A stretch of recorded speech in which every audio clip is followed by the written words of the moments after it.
خب ببینم صدا رکورده. سلام بچه‌ها.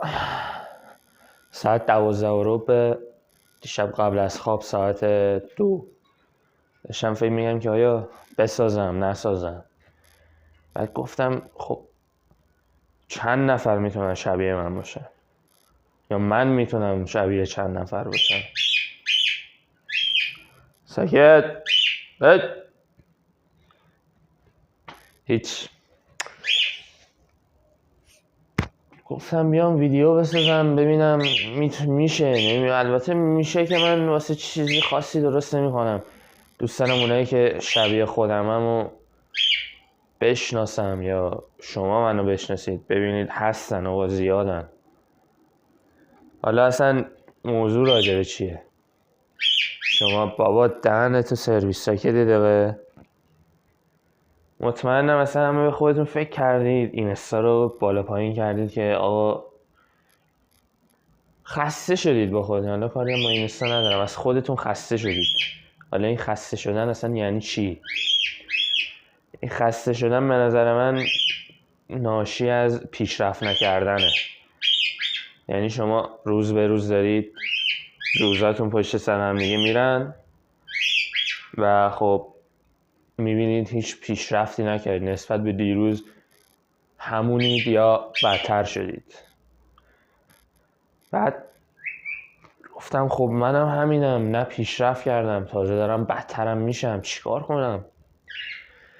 اصلا اینجوری میشه رفت جلو زندگی یا نه؟ من میگم دیگه مثلا الان 17 سالمون 18 سالمون شده، دیپلممون رو میخوایم بگیریم. میبینم حالا نمیدونم تحت تاثیر اینستا قرار گرفتم، میبینم پسر 17 ساله داره درآمد، نه مطمئنم همینجوریه، پسر 17 18 ساله داره برای خودش درآمد کسب میکنه و خب خیلی چیز طبیعیه، زرنگ بوده حتما. نمیدونم، با خودم فکر کردم گفتم خب من چرا اینجوری نباشم؟ چرا همه مردم موفقن؟ یه ذره بیشتر چیز کردم، فکر کردم، دیدم نه، ما 8 میلیارد آدم روی زمین داریم، فقط 90 میلیونش توی ایرانن. چند نفر میتونن شبیه من باشن؟ دیدم خیلی میشه زیاد، خیلی زیاد میشه. با خودم فکر کردم که بیایم از صفر شروع کنیم. اینطوری فایده ای نداره، ما داریم میریم رو به جلو هر روز و گفتم یا هیچ پیشرفتی نداریم و یا مثل دیروزیم و پس رفتم شاید بکنیم. برای همین گفتم دیگه فکر کنم بعد اینجا خاتمش بدیم. حالا من این ویدیو رو هم دارم میسازم، نمیدونم، مطمئنم هستن اونایی که دنبال پیشرفتم میبینن این ویدیوها رو. ما آپلود میکنیم پیشرفت خودمون رو ویدیو به ویدیو روز به روز بیشتر میکنیم و خب نمیذاریم اینطوری بشه. حالا من یه مقدمه زدم، بحث اصلی رو بخوام شروع کنم، پیشرفت نکردن اصلا یعنی چی؟ چجوری ما اصلا پیشرفت نمی‌کنیم؟ اینا همه رو من طبق تجربه نمیشه 17 سالم، حالا طبق چیزایی که دیدم دارم میگم. یعنی نه مثلا زندگی دیگه، زندگی خودم دیدم دارم میگم. ساعت مثلا 3 صبح تو میخوابی، 3 صبح خوابیدی، شب قبلش چیکار میکردی؟ خب تا 3 صبح مطمئنم یوتیوب، اینستا، تلگرام، بریم اینستا یه چرخ بزنیم، بریم یوتیوب 4 تا ویدیو ببینیم، بریم تلگرام یه دختربازی کنیم و خب اینطوری میشه ساعت 3 صبح. خب الان چی شد؟ میخوابی، میگه اب نداره، گوشی رو میزنم ساعت 8 صبح بلند میشم کارامو میکنم. ساعت 8 گوشیت زنگ میخوره بلند میشی، خب مطمئنم بعضیاتون یه گوشیاتون رو میذارید بالا سرتون، بلند میشی خاموشش میکنی، علی دوباره میری میخوابی تا ساعت 11 12 1. یا مطمئنم بعضیاتون که دوست دارید واقعا بلند شید گوشیتون رو دورتر از خودتون میذارید، مثلا میذارید اونور رو میز تلویزیون، رو کابینت، زنگ میخوره گوشی، بلند میشید و چون خودم هم همینطوریم بلند میشی میری گوشی و چی میگمش خاموش میکنی، میبینی وای خونه گرمه، مامان بابات کولر رو خاموش کردن، کولر رو میزنی میخوابی دوباره. و بعدش بلند میشی میبینی ساعت 12، ساعت 1. بعد میگی خب اب نداره فردا اینطوری نمیشه، مطمئنم تو روزم میتونم جبران کنم. خب میدونم بعضیتون کلاس زبان میرید و کلاسای چی بهش میگن، کلاس میرید دیگه، کلاس تعمیرات موبایل، کلاس آموزش آیتی، برنامه نویسی، آشپزی، همه اینطوری. میگی خب زورم نداره، یه نهار میخورم، یه استراحت میکنم، بلند میشم میرم 2 ساعت زبان میخونم یا میرم 2 ساعت آیتی کار میکنم و بعدش هم دوباره یه استراحت دیگه میکنم، میرم کجا؟ میرم باشگاه. حالا باشگاه دیگه با خودتون. نهار رو خوردی، رسیدی به موقع استراحت و دوباره چی؟ اینستا، یوتیوب، تلگرام. میبینی خب ساعت 4 شد، میگه اب نداره. نه مثلا میبینی ساعت 3 و 20 دقیقه شد، میگه اب نداره 4 شروع هم. میبینی ساعت 4 شد، میگه اب نداره بذار یه ساعت دیگه تا 5، مگه چیه؟ میبینی ساعت 6 شد، میبینی ساعت 7 شد، دیگه مطمئنم 7 به بعد حرکتی انجام نمیدم. باشگاهتون هم میتونه 2 نوع باشه. حالا من مثال دارم میزنم چون خودم مثلا میرم، تازه اونم اگه برم.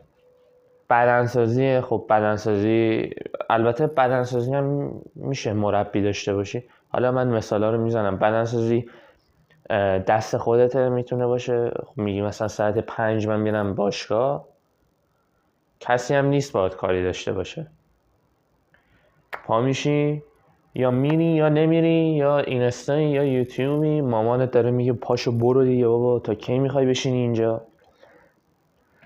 حالا باز بستگی داره. بعد یه نوع دیگه هم میخوام مثال بزنم، بدنسازی داری ساعت 6 غروب، استاد هم داری، یعنی مربی هم داری، میتونه بهت زنگ بزنه کجایی، یا خودت احساس مسئولیت کنی بگی این باشگاهیه که من دارم میرم، حداقل کاری که میتونم بکنم باشگاه رفتنمه، پاشی بری باشگاهت. یا مثلا حالا بغیر از بدنسازی، بوکس، کیک بوکس، مویتای، کونگ فو، کاراته، تکواندو، میدونم یه حس مسئولیتیه که پاشی بری اون باشگاهت. ولی خب این حس مسئولیته چجوری میتونه به تو کمک کنه پیشرفت کنی؟ شما میبینی 9 ماه داری میری باشگاهت، از سر مجبور داری میری، از سر اینکه مامانت بهت فشار آورده یا بابات بهت فشار آورده. میبینی بعد 9 ماه هیچ پیشرفتی نکردی، روز از نو، روزی از نو، دوباره همون آدم اول. یا باشگاهت میتونه عشقی باشه، یعنی واقعا دوستش داشته باشی، یه حس رقابتی بین خودت و بچهای باشگاه ببینی، میبینی فلانی داره میره کشوری مسابقه میده، خودت میپرسی که چرا من نتونم، تمرین میکنی. حالا اینم باز بحث جدای خودشو داره، راجع به ورزش کردنم صحبت میکنم، چیزی که خودم دیدم تو زندگی خودمو میگم و خب حالا باز یه روشایی میگم که بتونیم چیزش کنیم. اینا رو گفتم که آقا بگم ما هممون مثل همیم، اونایی که دارن این ویدیو رو الان میبینن همشون مشکلای منو دارن، منم همینم. ساعت 3 میخوابم، ساعت 1 بیدار میشم، یه نهاری میخورم، اینستا میرم، یه یوتیوب میرم، میبینم شده ساعت 7 شب. و 7 شب هم چون میبینید باشگاه خب تایم داره، من باشگاهم ساعت 8 شروع میشه، میگم ای بابا دوباره این باشگاه اومد، پاشیم بریم یه ساعت دیگه. میری باشگاه، دوباره برمیگردی، دوباره تا 3 توی گوشی و همینطوری ادامه پیدا میکنه. البته این چیزی که من دارم میگم، دارم راجع به تابستون صحبت میکنم که الان فکر کنم حدود 20 روز دیگه تموم میشه. مدرسه هم میتونه همین باشه. مدرسه هم دقیقا میتونه مثل باشگاه باشه. یکی میره مدرسه نمونه دولتی یا سمپاد، یه حس رقابتی بین خودش و بچه کلاس میبینه اون شده 19 و نیم، میگه خب چرا من نتونم بشم 19. و خب همینطوری. ولی خب این حس رقابت باید تو وجود خودت باشه، اصلا بستگی به مکان و شرایطش هم نداره به نظر من. مثلا تو مدرسه دولتی میری، خب میدونم دولتی، من خودم دارم دولتی میرم دیگه، میبینم که آقا از 30 نفر دانش آموز فقط 5 نفرشون دارن بالای 15 میرن، حتی مثلا بحثشون به 19 هم نمیرسن. و بقیه میبینی از اون 5 نفر 25 نفر 20 نفرشون همه میفتن، میمونه 5 نفر که از بین 10 تا 15 میگیرن. یعنی اون حس رقابتی که دارم راجبش صحبت میکنم بستگی به خودت داره که آیا اون حس رقابت رو واقعا داری نداری. الان که دارم بهش فکر میکنم ریدم، هیچ اصلا حس رقابت تو کجا بود؟ من تو خودم حس رقابتی نمیبینم. ولی خب باید سعی کنیم حس رقابت رو ایجاد کنیم. به نظر من یکی از پایه های پیشرفتمون توی هر عرصه‌ای میتونه همین حس رقابتمون باشه. باشگاه میری مثلا، بهتون گفتم دیگه یارو کشوری آورده، تو هم دوست داری بیاری، اینطوری تمرین میکنی و مطمئن باش تمرین 2 روز نیست، تمرین 2 سال میتونه باشه. ولی خب میبینی خودت داری پیشرفت میکنی و خب این همین خودش خیلی حس خوبی داره که متاسفانه تجربهش نکردم من. به تویی که داری میبینی تجربهش نکردی، یا حداقل تجربهش کردی ولی دیگه خسته شدی، وسطای راهشی میگی بابا بس دیگه خسته شدی. حالا این همه رو دارم میگم که آقا ما هممون مثل همدیگه ایم، فکر نکنید فقط شمایید که همچین اتفاقی داره براش میفته. منم اینطوریم، مطمئن باش 1 میلیون آدم دیگه اینطورین.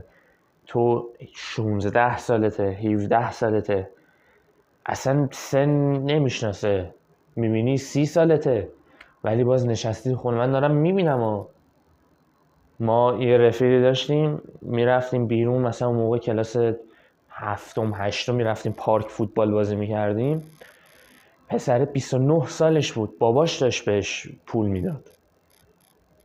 یعنی من دیدم یا اصلا هستن، میبینم، دارم میبینم 30 سالشه، بابا هم نداره،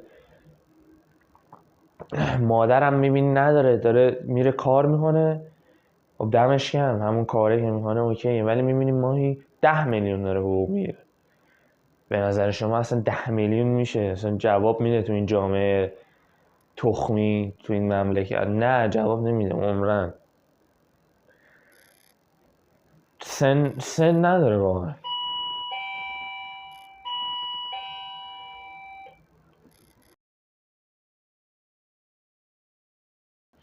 فکر کنم همین الان صدا زنگو شنیدی، رفتم در رو باز کنم دیدم یه دختره وایساده با پلیس، ریدم تو خودم، گفتم یا خدا این دیگه چی بود؟ پلیس چی میگه؟ چیکار کردم من؟ دیدم نه ولش کن لغش. داشتم میگفتم دیگه آقا، یعنی ما هستیم، زیادیم، اینجور آدم ها زیادم بچه‌ها، فکر نکنید فقط خودتونید. و خب اصلا یه حس پوچی به آدم دست میده دیگه. مثلا میبینی شما 5 ماه هیچ پیشرفتی نکردی، میبینی پوچی دیگه، اصلا این اصلا برای آدم جواب نمیده. و خب این پیشرفت هم اصلا توی دوران تابستون نمیتونه باشه، این پیشرفت تو دوران مدرسه هم میتونه باشه. حالا من بعد دیدم، یعنی دیدم راجع به مدرسه‌ش هم صحبت میکنیم. بچه‌ها اینو هم یه چیز دیگه هم بهتون بگم که الان من دارم صحبت میکنم خب، ولی بستگی به چی داره؟ بستگی به کون گشادت داره، کون گشادم داره. چرا؟ خب تو وقتی کونت گشاد باشه ساعت 8 بلند نمیشی، ساعت 1 بلند میشی، بعد چی کار کنی؟ بعد اینو تنگ کنی. حالا دیگه من دارم میگم دیگه، اول ویدیو هم میزنم که آقا این فوش داره. بالاخره داشتم میگفتم آقا کون گشاده که ما رو ریده بهمون، که من به فلسفه کونه گشادم پی نبردم معنی کلمش چی میشه و خب هنوز به این نتیجه هم نرسیدم که آقا این کونه گشاد چجوری باید تعیین کنیم. باید بریم ببینیم. آره دیگه فعلا هم چیزی گفته باشم. این ویدیو رو گرفتم که بگم ما مثل همدیگه ایم و خب چطوری میتونیم اینو درستش کنیم که آقا خوب بلند شیم، خوب بخوریم، خوب پیشرفت کنیم. اینا رو داشتم میگفتم که اوکی شید، متوجه شید. و خب من انتهای این پیشرفت کردنم بهتون بگم. انتهای این پیشرفت کردن چیه به نظر شما؟ انتهای این پیشرفت کردن پوله. نمیدونم یه آهنگ بود کی میخوند؟ یاس میخوند؟ هیچ کس میخوند؟ آره فقط یاس میخوند یا هیچ کس، یا آره هیچ کس بود. میگفت جماعت اول پول رو میپرستن بعد خدا رو میپرستن. خب شما فکر کن داری تو دور زمانه زندگی میکنی که چی بهت بگم، اینا مداد دیدی 100,000 تومن.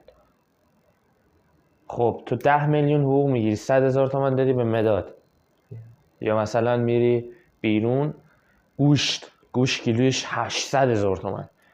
من خار اون گوسفند و آره که گوشت باید کیلوی 800,000 تومن باشه. حالا کاری با اینا ندارم، ما انتهای این پیشرفتمون پوله و بعد به نظر من تا اینجا که اومدم 17 سال 18 سال من دارم زندگی میکنم یه نتیجه رسیدم که شما باید پول پرست باشید، یعنی فقط پول رو ببینید. به نظر من همینه. یکی میگه نه عشق از پول مهمتره. بابا ریدم تو عشق چیه؟ 4 سال دیگه خودتی و پولت. عشقت چیه بابا؟ ولش کن. عشقم اینم بهتون میگم من هنوز اونو تجربه نکردم که بخوام بیام راجع بهش صحبت کنم. من چیزایی که خودم دیدم و میگم، چیزایی که هنوز خودم ندیدم و نمیگم. مثلا چرا آقا نترسم میام راجع بهش صحبت کنم که چیکار کنیم سینگلیم و اینا، ولی راه حل نمیدم برید مخ بزنید. آره حالا داشتم میگفتم دیگه ته این پیشرفت پوله. یعنی آقا توی 20 ساله توی 21 ساله واقعا دوست نداری آقا بری دبی، اسپانیا؟ واقعا مگه بده؟ خب اینا به چی ربط داره؟ اینا همه به پول ربط داره. پولم ناشی از پیشرفت کردنه، ناشی از تو کارت پیشرفت کردن، ناشی از منظم بودنه که راجع به همه اینا صحبت میکنیم که حالا خودمونم نظم نداریم هنوز، ولی سعی میکنیم با این ویدیوهایی که داریم میگیریم نظممون رو ببریم روش. و خب من دارم جوریم ویدیو میگیرم، البته بلد نیستم بچه‌ها، من اولین ویدیومو دارم همه چی قاطی میکنم، ولی خب من جوریم دارم ویدیو میگیرم و ادیت مدیت نمیتونم بزنم. بچه پولدار که نیستیم مطمئنم، شما هم نباید باشید. اگه پول داری خب اینجا چیکار می‌کنی؟ برو اونور. ولی اگه پول داری حالا یه شماره کارت میگم بزن. ولی خب داشتم میگفتم ادیت مدیت من نمیتونم بزنم چون من یه گوشی دارم، گوشیم هم 64 گیگ حافظه داره. بخوام روزی 2 تا ویدیو هم همینطوری بگیرم بالاخره 5 گیگ ویدیو، 60 گیگش هم یعنی پره دیگه. حالا ادیت مدیت یختی، حالا کات میکنم ولی خب الان نگاه اینا رو دارم میگم. همینه دیگه. ساعت چند شد؟ آره اول ویدیو 12 رو بود، الان 12:35 است. خوبه.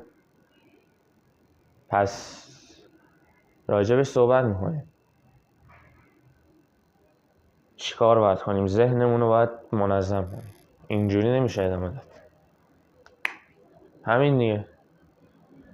پس کونه گشاد باید تنگ بشه. یه مثال هم هست میگه کونه گشاد مایه نشاط. چی میگم؟ کونه گشاد باید تنگ بشه چون آینده خوبی نیست اگه کونه گشاد باشه. آره. و خب یه چیز دیگه هم به شما من بگم، شما مطمئنم اونایی که دارن ویدیو رو میبینن مثل خودم باباهاتون ممکنه از سن 16 سالگی رفته باشن سر کار، از سن 15 سالگی. میدین چرا؟